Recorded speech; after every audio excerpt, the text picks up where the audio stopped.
So next hostel ரூலில் ரொம்ப முக்கியமான rule பார்த்தீங்கன்னா, ஒரு அட்டெண்டன்ஸ் ஷீட் ஒன்று அட்டெண்டன்ஸ் புக் மாரி ஒன்று இருக்கும். ஸோ அதில் பொதுவாக பாய்ஸ் ஹாஸ்டலில் பார்த்தீங்கன்னா வெளியில் இருக்கும். அதாவது அட்டெண்டன்ஸ் வந்து என்ட்ரன்ஸ் கிட்ட ஒரு ஒரு பெஞ்சில் இது இருக்கும், அட்டெண்டன்ஸ் இருக்கும். நீங்கள் உள்ளே போகிறப்ப நீங்கள் கையெழுத்து போட்டு ஈஸியாக உள்ளே போயிடலாம்.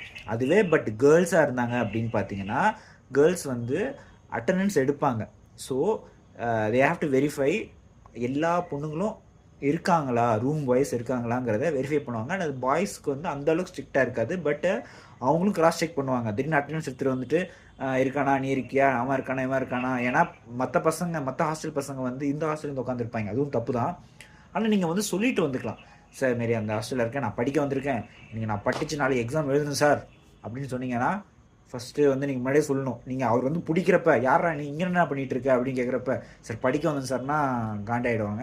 முன்னாடி நீங்கள் பர்மிஷன் கேட்டு ஈஸியாக உள்ளே வந்து படிக்கலாம். அதுமாரி எல்லாம் இருக்குது.